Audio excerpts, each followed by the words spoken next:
Hello बच्चों, तो अभी सीबीएसई के बोर्ड एग्जामिनेशन के इस महा एग्जाम संग्राम में मैं आप लोगों का हार्दिक स्वागत करता हूं।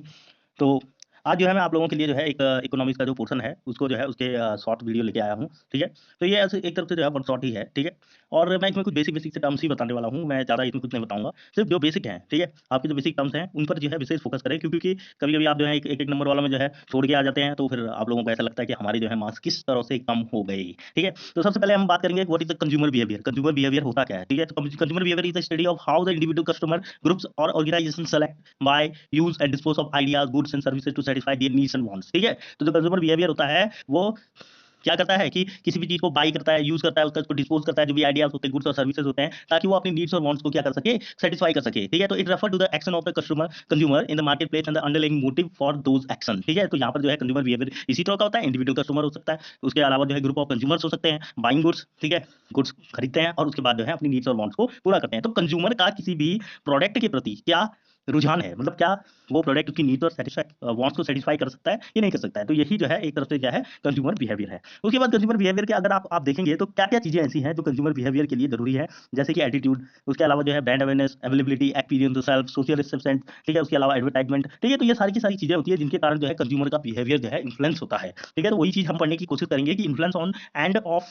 Customer consumer behaviour. ठीक है, तो कंज्यूमर बिहेवियर पर क्या इफेक्ट पड़ता है, जैसे मार्केट रिसर्च होती है तो उसमें स्ट्रेटजी बनाई जाती है, तो उसमें कस्टमर का जो है मेन तो फोकस जो है कस्टमर पे किया जाता है, ताकि जो है हम मार्केट रिसर्च कर सकें। ठीक है, तो यहाँ पर जो है आप effect, believe, choices, preference, communication, ये सारी की सारी चीजें जो है कहीं ना कहीं जो है आपके कस्टमर से जुड़ी होती है। ठीक है, तो कंज्यूमर जो है एक मार्केट प्लेस के लिए बहुत इंपॉर्टेंट क्या है, कंपोनेंट है। ठीक है, तो जितने भी कंपोनेंट होते हैं ना उनमें सबसे इंपॉर्टेंट जो है कंज्यूमर ही माना जाता है। ठीक है, उसके अलावा जो है 7 O's के बारे में आपने पढ़ाई होगा, कंज्यूमर बिहेवियर के फ्रेमवर्क हैं। ठीक है, तो जैसे कि ऑक्यूपेंट हो गया, ऑब्जेक्ट हो गया, ऑब्जेक्टिव हो गया, ऑर्गेनाइजेशंस हो गए, ऑपरेशंस हो गए, ओकेजन्स हो गए, आउटलेट्स हो गए। तो ये क्या है, 7 O's हैं। ठीक है, तो इन 7 O's फ्रेमवर्क के बारे में आपको जो है पता होना चाहिए। ठीक है, और ये आपके एग्जाम के पॉइंट ऑफ व्यू से भी इंपॉर्टेंट है। ठीक है, हो सकता है कि 2 नंबर में आ जाए, हो सकता है कि 4 नंबर में आ जाए। ठीक है, जितने भी नंबर में आएगा। उसके बाद बात करते हैं मार्केट स्ट्रेटजी और कंज्यूमर बिहेवियर की। तो मार्केट स्ट्रेटजी देखिए, किसी भी मार्केट की स्ट्रेटजी को बनाया जाता है ताकि जो है मार्केट की स्ट्रेटजी को एक इस तरह से डेवलप किया जाता है ताकि कंज्यूमर के बिहेवियर को हम पता लगा सकें। ठीक है, तो मार्केट स्ट्रेटजी के लिए product price, distribution, promotion, services, ये सारी की सारी जो है मार्केट स्ट्रेटजी के अंदर आती है।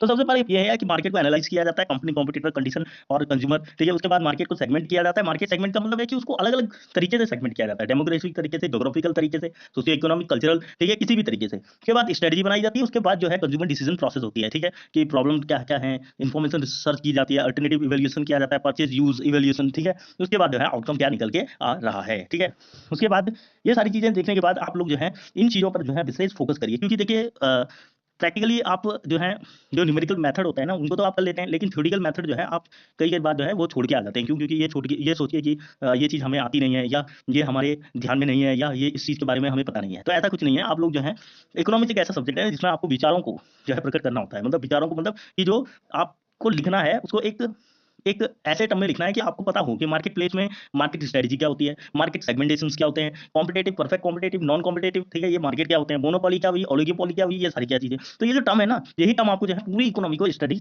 करवाने की कोशिश करते हैं, पूरी इकोनॉमिक्स को। ठीक है, उसके अलावा जैसे आपने प्रीवियस क्लासेस में जो है monetary monetary policy, fiscal policy, इस चीज के बारे में पढ़ा होगा। लेकिन आप वाली क्लास में आप सिर्फ मार्केट के बारे में पढ़ते हैं। मार्केट में perfect competitive, non competitive market ये क्या होता है। ठीक है, मार्केट इक्विलिब्रियम क्या होता है। तो इन चीज को भी जो है विशेष ध्यान में रखिए। उसके अलावा ये जो आपको फिगर के अलावा के उससे बताया गया है, तो ये वाला फिगर है ना, ये ईपी इक्वल टू ईक्यू, तो ये मार्केट इक्विलिब्रियम का है। ठीक है, तो कहीं ना कहीं कि आपको ये पता होना चाहिए कि मार्केट कब जाके जो है इक्विलिब्रियम हो जाता है, कौन सी वो स्टेज है जहाँ पर जो है इक्विलिब्रियम हो जाता है। तो ये वो पॉइंट है जहाँ पर जो है एक्सेस डिमांड और एक्सेस सप्लाई के उसमें जो है वो क्या हो जाता है, इक्विलिब्रियम की स्टेट में आ जाता है। तो यही पॉइंट आपको जो है रखने पड़ेंगे। ठीक है, यहाँ पर ई क्यू और ईपी। ठीक है, इस पॉइंट पे EP is equal to EP is equal to E Q हो जाता है। मतलब कि जो आपका जो प्रोडक्शन फंक्शन है वो, और प्लस जो आपकी क्वांटिटेटिव जो डिमांड है वो। ठीक है, तो वो जो प्रोडक्शन और हो रहा है, जो प्राइस हो रही है, जो प्राइस है और जो क्वांटिटी डिमांडेड है वो क्या हो जा रही है, इक्विलिब्रियम हो जा रही है। तो वो एक ऐसी स्टेट आ जाती है जब वो पॉइंट जो है वहां पर दोनों एक साथ में मिल जाते हैं। ठीक है, तो ये सारी चीजें आपको पता होनी चाहिए। उसके अलावा जैसे कॉम्पिटेटिव, नॉन कॉम्पिटेटिव। ठीक है, competitive while price create the technically efficient, promote the efficient